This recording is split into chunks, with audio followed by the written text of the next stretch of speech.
तुम्हें कितनी बार बताया है, मेरे तैयार होने से पहले मेरा नाश्ता तैयार होना चाहिए। शादी के 25 साल बाद भी मुझे क्यों बार बार एक ही बात बतानी पड़ती है? लता, तुम्हें क्या है? तुम तो आराम से घर पर रहोगी, मुझे काम पर जाना पड़ता है।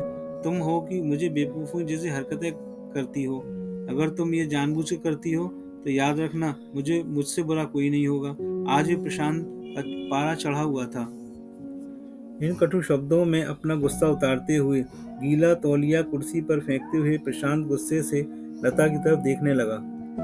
लता के लिए प्रशांत का ये बेवजह का गुस्सा कोई नई बात नहीं थी। वो महीने में 3-4 बार ऐसे ही लता पर बरस पड़ता था। पहले पहले लता उसका विरोध किया करती थी, लेकिन जब कई साल तक प्रशांत में कोई बदलाव नहीं दिखा तो लता ने खुद को ही बदल लिया। अब प्रशांत कुछ भी कहने से लता को कोई फर्क नहीं पड़ता था।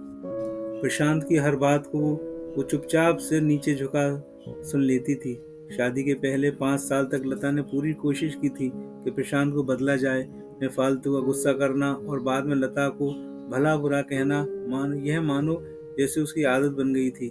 कोई भी वाद विवाद होता तो प्रशांत सीधा लता को बोल देता, अगर मैं तुम्हें अच्छा नहीं लगता तो क्यों नहीं चली जाती अपने मायके, क्यों रहती हो मेरे साथ? इतना सब कुछ होने के बावजूद लता प्रशांत के साथ रहती थी, क्योंकि उसे अपनी बेटी की फिक्र थी।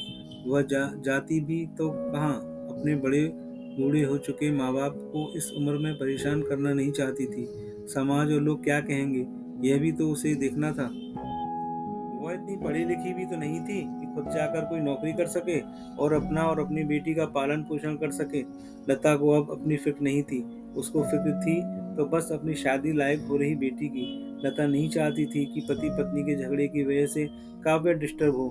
काव्य की पढ़ाई पूरी हो चुकी थी, उसके लिए अब शादी के रिश्ते आने लगे थे। कई रिश्तों को काव्या ठुकरा चुकी थी। 2-3 महीने बाद एक अच्छा रिश्ता आया। रिश्तेदारों और पहचान के लोगों ने भी लड़के के बहुत गुणगान किए थे। प्रशांत एक शाम अपनी बेटी के पास बैठकर उसे बताने लगा, काव्या, बहुत अच्छा लड़का है, पढ़ा लिखा है, बड़ा घर है, बहुत अच्छी नौकरी है। ऐसे रिश्ते बार बार नहीं आते बेटा, इस बार मना मत करना। काव्या अपने पिता से ज्यादा बात नहीं करती थी। शायद डरती थी या शायद नफरत करती थी। आज तो वो अपनी पूरी हिम्मत इकट्ठा कर बोली, मुझे अभी शादी नहीं करनी है पापा। मैं नौकरी करना चाहती हूँ, खुद अपने पैरों पर खड़ा होना चाहती हूँ। हाँ, तो उसमें क्या बड़ी बात है? मैंने लड़के से बात की है, वो तुम्हें किसी बात के लिए नहीं रोकेगा। तुम शादी के बाद भी नौकरी कर सकती हो, वो तुम्हें नौकरी के लिए परमिशन दे देगा। प्रशांत बोला, मेरी नौकरी करना या ना करना उसकी परमिशन पे क्यों डिपेंड करेगा पापा? काव्या ने पूछा। मैं कह रहा हूँ ना, तुम्हें किसी भी चीज की कोई कमी नहीं होगी वहाँ। ऐसे रिश्ते बार बार नहीं आते, इसे ठुकरा मत देना, बहुत खुश रहोगी तुम वहाँ। प्रशांत बोला, पापा, क्या मैं उतनी ही खुश रहूंगी जितनी मम्मी इस घर में खुश हैं? काव्या ने तंज कसते हुए कहा। आज तुम्हारी जवान कुछ ज्यादा नहीं चल रही है? प्रशांत गुस्से से आंखें बड़ी करते हुए बोला। पापा, मुझे शादी ही नहीं करनी है, क्योंकि शादी के बाद अगर वो लड़का आपके जैसा निकला तो मैं क्या करूंगी? मुझे आपके जैसा जीवन साथी नहीं चाहिए, जो बिन बात के मुझ पर हमेशा चिल्लाए। मुझे कुछ भी अपनी पसंद का लेना हो तो 10 बार सोचना पड़े, कहीं वो नाराज ना हो जाए। मेरी तबीयत कैसी भी हो उसे परवाह ना हो। रोटी थोड़ी सी मोटी बन जाए तो घर सर पर उठा ले, उसकी चेक बुक ना मिले तो भी मेरा ही दोष निकाले, और हर छोटी मोटी बात पर मुझे मायके जाने के लिए कहे। काव्या ने अपना दिल खाली करते हुए आज पापा से सब कह दिया। प्रशांत का गुस्सा 7वें आसमान पर था, नहीं उसके मुंह से एक भी शब्द नहीं फूट रहा था। वो काव्या की बातें सुन रहा था। काव्या उतना ही बोलकर चुप नहीं हुई। आज पहली बार वो अपने पापा के सामने इतना कुछ बोल रही थी। पापा, आपने माँ के साथ हमेशा गलत व्यवहार किया है। आप अपने ऑफिस का गुस्सा बिना सोचे समझे माँ पर उतार देते हैं। कभी इस बात की परवाह भी नहीं करते कि उन्हें कैसा लगता होगा। आपकी बातें सुन सुनकर माँ ने अपना सम्मान खो दिया। प्रशांत आज पहली बार अपने किए बर्तावों को महसूस कर पा रहा था। वो इतना ही बोल पाया, जो तुम्हारे मन में है वो करो, मैं तो इतना बुरा हूं ना? काव्या ने प्रशांत का हाथ पकड़ और बोली, पापा, मुझे सिर्फ एक सवाल का जवाब दे दो, क्या आप चाहेंगे कि मेरा पति आपके जैसा हो? अगर आपका जवाब हाँ है तो कर दीजिए मेरा रिश्ता आज ही, और ना है तो मुझे अब आत्मनिर्भर बनने दीजिए। प्रशांत कुछ भी न बोल पाया और वहां से चुपचाप बाहर चला गया।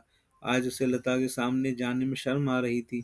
चलते चलते उसकी आंखों से आंसू बह रहे थे। प्रशांत ने आज से अपने आप को बदलने का निश्चय किया। अगले दिन से लता ने अपने पति में काफी बदलाव देखा। वो सोचने लगी, जो हिम्मत काव्या ने दिखाई है, वो हिम्मत अगर मैं पहले ही दिखा देती तो शायद आज परिस्थिति कुछ और होती। अब काव्या पढ़ लिख कर अच्छी नौकरी करने लगी थी और 3 साल बाद उसके लिए एक अच्छा रिश्ता आया। और उसकी विदाई पर प्रशांत बोला, बेटा, तू हमेशा खुश रहेगी क्योंकि तेरा पति तेरे बाप जैसा नहीं है। प्रशांत की ये बात सुनकर लता और काव्या की आंखों से आंसू बहने लगे। दोस्तों, हमारे समाज में तो औरतों को भले ही देवी का दर्जा दिया जाता है, लेकिन वह स्वतंत्रता नहीं दी जाती जो उन्हें देनी चाहिए। उन्हें बचपन से ही बताया जाता है कि वो पराया धन है। स्कूल से आने में देर हो जाए तो पिटाई मिलती है, टाट। मोबाइल पर बातें करते हुए दिख जाएं या खिड़की से झांकते हुए दिख जाएं तो शक किया जाता है। माँ बाप का घर तुम्हारा नहीं है, पति का घर ही तुम्हारा घर है। जीवन भर ये बातें बता बता कर उन्हें ससुराल भेज दिया जाता है और एक दिन किसी छोटे मोटे झगड़े में ससुराल वालों से उन्हें सुनना पड़ता है कि इस घर को छोड़ दो और मायके चली जाओ। अब आप ही बताओ दोस्तों, ऐसी स्त्रियों का सच्चा घर कौन सा है? आखिरकार वह किस घर को अपना के हैं? हमेशा की तरह पूरी कहानी पढ़ने के लिए आपको धन्यवाद। दोस्तों, उम्मीद है ये कहानी आपके दिल को छू गई होगी।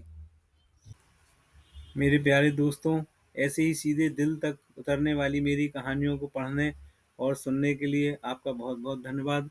अगर आपको कहानी अच्छी लगी हो तो मेरे चैनल को प्लीज़ सब्सक्राइब करिए, लाइक करिए और अपने दोस्तों को शेयर करिए। और आपको कहानी कैसी लगी, इसको मेरे कमेंट बॉक्स में मुझे ज़रूर ज़रूर बताइए।